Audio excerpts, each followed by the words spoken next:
All right, Xfinity at Michigan. 16 to 1 plus 257. Both steering settings are comfort based. Do whatever you want. Brake bias. I like having it a little bit low for when I want to do some taps into the turn in the long run. If you're more worried about your pit stop, like braking into your box consistently, maybe you want it a little higher than that. Because it really doesn't affect too much if you're like 65 or whatever. It'll be a little bit better to be lower though.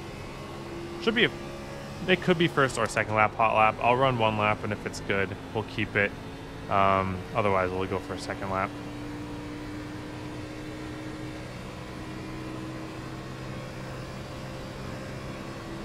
Don't really love running the top here to set up for a lap, so I'm going to get kind of a late apex line going.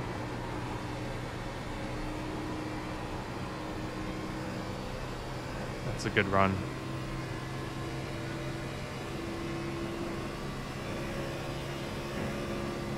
Okay. So I really want to be attacking this first seam. Kind of just get close to there and then just roll it. And full throttle off. That's good.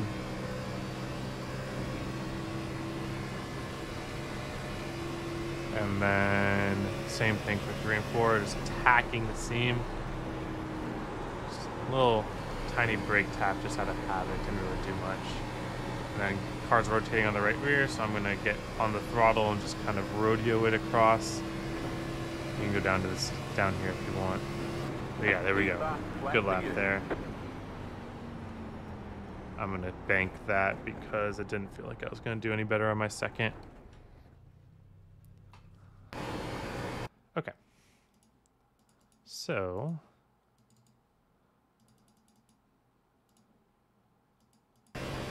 setting up for the lap. We start up high, but I always want this nose angle to be coming back down. Around like, I want to say like right here. If you stay up top, it's just really bad bumps that this car doesn't handle very well, and it's hard to keep your momentum up there. So I like the late apex type of line for this speed. Okay. Turn 1 here. Again, I'm trying to point my left front tire directly at this seam. Little brake taps out of habit. Don't necessarily need them. Really don't, but they're fine. And then once you get to the seam, I'm just going to roll at the seam half throttle until I can visualize my car just coming off the corner with minimal steering input and just being able to straighten it out. You don't want to hold too much wheel when you're getting back onto the throttle, or else it's going to lose the right rear. It's a big mistake that you can make. Again, same thing. Brake doesn't even register. Doesn't really matter.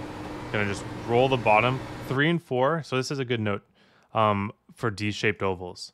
Your rolling throttle in 1 and 2 is going to be usually less than 3 and 4 because 1 and 2 tightens on the exit and 3 and 4 widens on the exit. So how I was 50% throttle through 1 and 2, notice how I'm 80% throttle 3 and 4 in my roll.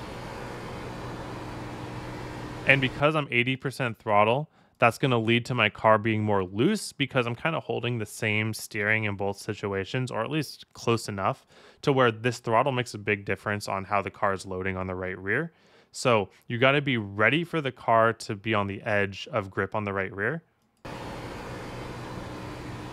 And then let it come up. Perfect. Long run, that's going to be the same line for long run.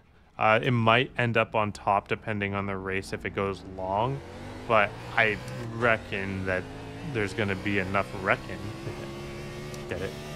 that we don't really have to stray too far from this line for the race. Now there's going to be side-by-side. For all the side-by-side racing, just imagine that whatever seam that you're on is your ideal bottom seam line. Because you can drive every lane kind of exactly the same, even the top to a degree without taking into account those bumps. So you just got to roll a little bit smoother through those bumps. But I'll kind of show you how we can approach every lane of this track the same. So we'll do our normal line first with a little bit more tire saving consideration. So I'm going to roll off the throttle, get a little tiny bit on the brake, and then just make it a big case just to roll here. Gets me a decent runoff. Little bit on the right rear more than I would want there. Xfinity car, we want to keep on rails. We don't love having it slide like that a little bit. It's not even a slide. It's just like when you hear your tire, you feel it on the right rear a little bit. That's like an ARCA thing that you want. That's not really an Xfinity thing. The Xfinity thing you want to... It wants to be on the rail, but you want to keep... Sorry, it wants to be on the right rear, but you want to keep it on the rail. So let's pretend that somebody is on our inside. Well, we can just do the same exact thing, but with this scene here. Just roll. Roll until we see the straight line on exit. And then we can kind of full throttle through that. And you can see how that's a good defensive line because that's about the same speed as our last corner. Again, say someone's on our inside, we just pick this seam, run it a little bit tight here. A little bit loose there because I got to throttle a little aggressively, but that's okay. But yeah, you see, you can just approach all these lines with the same attitude and looking for the same things. Let's go up another seam here. See how there's like a bad bumps over here.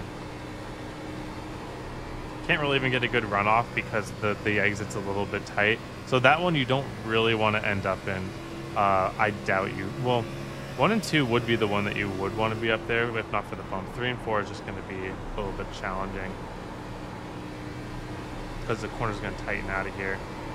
See how I have like those tire marks up there? That's like from when I was trying to see if that was viable, and it's like it's fine until you got to tighten the exit, and then it's like, okay, my car was not built for this.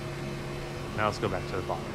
Well, the actual bottom is unviable because of how little banking it has. So this is like the effective bottom.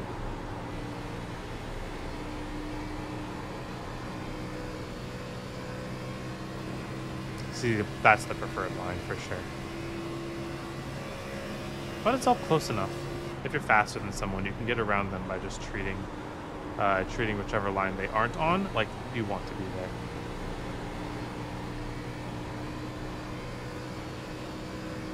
A little bit better of a runoff with 3 and 4 there.